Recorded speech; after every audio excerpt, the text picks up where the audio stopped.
वाचायचं असेल आपल्या पुढे जाऊन, जर आपल्याला आपली भारतीय संस्कृती, आपलं जे काही मोठेपण आहे ते जर वाचवायचं असेल तर आपण संस्कृतचं अध्यापन करून आपण स्वतःला वाचू शकतो.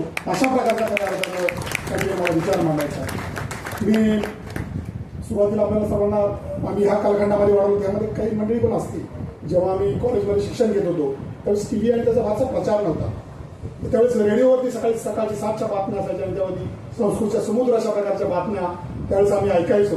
आणि खरं तर तसाच भास मला आज काहीतरी या क्षेत्रीय संमेलनाच्या निमित्ताने होतो आहे. आपल्या सर्वांना माहिती आहे संस्कृत भाषा ही अतिशय प्राचीनतम भाषा आहे, ज्याला देववाणी सुद्धा म्हणतात, ठीक आहे. आणि ह्या भाषेमध्ये केवळ धार्मिक ग्रंथांमध्येच नाही तर अतिशय प्रागतिक अशा प्रकारचे विचार मांडणारी ही भाषा आहे. मला वाटतं जर्मनीमध्ये याच्या संस्कृत भाषेवरती संशोधन करण्याचं सेंटर आहे, केंद्र आहे.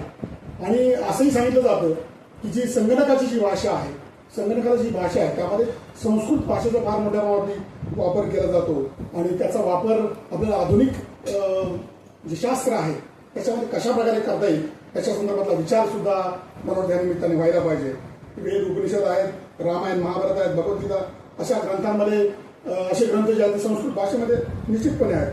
बाकी आपण वैदिक मंत्र आहेत किंवा स्तोत्र आहेत त्याचाही आपण अनेक गोष्टींमध्ये वापर करत असतो आणि सातत्याने आपण त्याच्यामध्ये विचार करत असतो. पण मी सांगितल्याप्रमाणे वैज्ञानिक भाषा म्हणून तिचा उल्लेख करायला तर फार महत्त्वाचा आहे. आणि त्याचा विचार आपल्याला आधुनिक पद्धतीने कशी सांगड घालता येईल त्याच्याबद्दल करायला पाहिजे. संस्कृत व्याकरण खूप महत्त्वाचं आहे. त्याच्याबद्दल गणितीय जे काही गोष्टी आहेत त्याचंही विवेचन संस्कृत भाषेमध्ये केलेलं आहे. कम्प्युटर प्रोग्रामिंग मी सांगितल्याप्रमाणे त्याचा उपयोग करू शकतो. आणि अलीकडच्या काळामध्ये जिथं आपण फार नेहमी अलीकडच्या काळामध्ये आपण वाचतो की आर्टिफिशियल इंटेलिजन्स, कृत्रिम बुद्धिमत्ता, त्याच्यामध्ये सुद्धा खऱ्या अर्थानं संस्कृत भाषेचा उपयोग होऊ शकेल. अशा प्रकारे संस्कृतचं महत्त्व आपल्या सर्वांनी जाणून घेतलं पाहिजे. आणि संस्कृत भाषेला अनेक भाषांची जननी म्हटलं जातं. मराठीमध्ये कित्येक शब्द संस्कृत भाषेतले आहेत, कन्नडमध्ये सुद्धा खूप जास्त संस्कृत भाषेचे शब्द आहेत. अनेक भाषांमध्ये, हिंदीमध्ये सुद्धा अनेक भाषांचा आपण जर विचार केला त्याच्यामध्ये महत्त्वाचे शब्द आहेत.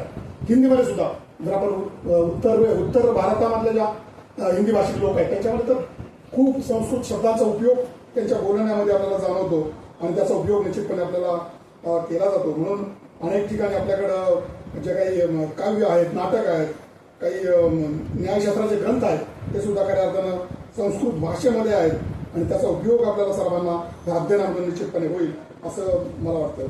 दुसरं एक महत्त्वाचं संशोधनामध्ये असं आढळलेलं आहे, संस्कृत उच्चारण आणि त्याचं जे काही श्रवण जर केलं तर आपल्या मानसिकदृष्ट्या सुद्धा खऱ्या अर्थानं फार लाभ होतात. आपले जे स्वास्थ्य आहे, आपले जे आरोग्य आहे त्याचं कुठेतरी आपल्याला संवर्धन करता येईल. त्याचं कुठेतरी आपल्याला एक उपचार पद्धती कशा प्रकारे करता येईल त्याच्याबद्दल सुद्धा आपल्याला विचार निश्चितपणे करता येईल. त्याच्याबद्दल काहीतरी संशोधन व्हायला पाहिजे. मला वाटतं आता आपल्याकडं कुलगुरू साहेब इथे हजर आहेत, त्यांनी सुद्धा अशा प्रकारचे जर आपल्याला काही जर विचार आपल्याला पुढं मांडता आला, करता आला निश्चितपणे उपयोगी होईल. आपल्या सर्वांना कल्पना आहे मध्यंतरी आपल्याकडे करोनाची महामारी येऊन गेली. आपण नेहमी विचार करतो की करोनाची महामारी आली आणि आता पुन्हा दुसऱ्या कुठेतरी करोनाची महामारीसारखी महामारी येऊ शकते.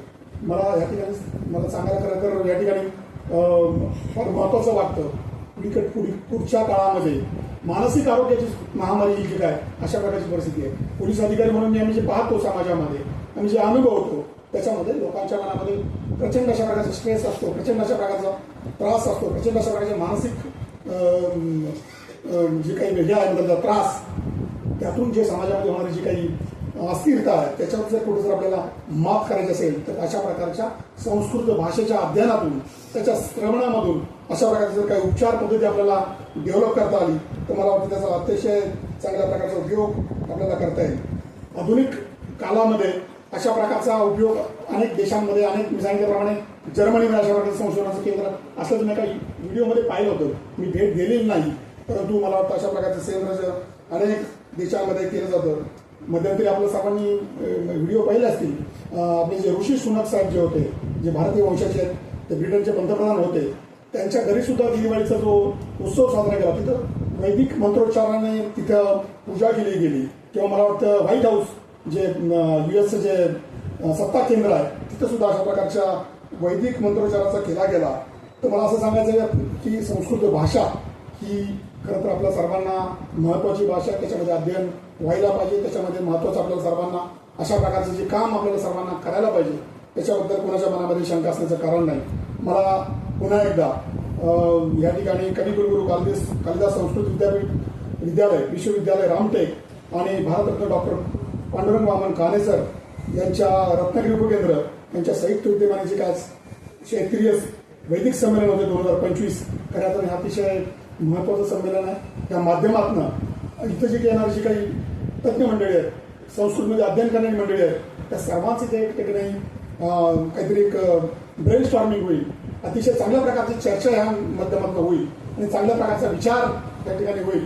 मला वाटतं माझ्या आयुष्यात हा पहिलाच प्रसंग आहे. मी आज माझं 53 वर्ष वय आहे. अशा प्रकारचं संमेलन कुठेतरी होत आहे ते पहिल्यांदा मी पाहतो आहे. मला आपल्या सर्वांचा फार अभिमान आहे. मला आपल्या सर्वांचा खूप मोठा गर्व आहे. खरं तर मी माझं या ठिकाणी काय म्हणतात माझं एक या ठिकाणी माझं एक भाग्य समजतो की अशा प्रकारच्या ज्ञानाच्या मध्ये मला इथं बसायची संधी मिळाली, आपल्यासोबत बोलण्याची संधी मिळाली. त्याबद्दल मी मराठी सरांचा आभार मानतो की त्यांनी मला इथं प्राचार्य केलं, बोलण्याची संधी दिली आणि जे काही माझे विचार आहेत ते आपल्यासमोर मांडण्याची संधी दिली. मला या ठिकाणी जाता एक सांगायचं आहे, फक्त आपण अशा प्रकारे वैदिक भाषांचा विचार करताना, संस्कृतचा विचार करताना किंवा मंत्रोच्चाराचा विचार करताना कुठेतरी आपण आधुनिकतेकडे गेलं पाहिजे, कर्मकांडांना बाजूला ठेवलं पाहिजे. मला वाटतं हा विचार सुद्धा फार महत्वाचा आहे. बऱ्याचदा अनेक ठिकाणी अशा प्रकारची टीका केली जाते की आपण कर्मकांडाला कुठेतरी बढावा देतोय का, म्हणून थोडीशी आधुनिकतेची आपल्याला कास धरावी लागेल. लोकांना त्या संदर्भातला विचार आपल्याला पटवून द्यावा लागेल की कसं संस्कृतचं महत्व आहे, तर वैदिक मंत्रोच्चाराचं कसं महत्व आहे ह्याबद्दलचा विचार आपल्याला